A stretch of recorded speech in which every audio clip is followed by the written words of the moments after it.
This is a video showing my 200 weight Massey power hammer that I've just recently installed. I've got another video on YouTube, but it had really knocky big end and small end bearing, which I've since rebushed and resized. It's running like a Swiss watch now as far as power hammers go. I'll just turn it on.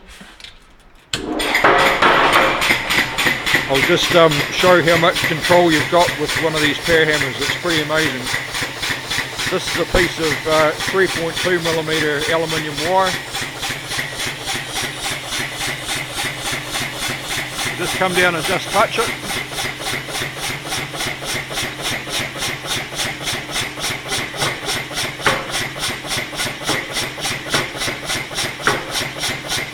Well, then I can go and smash the shit out of it.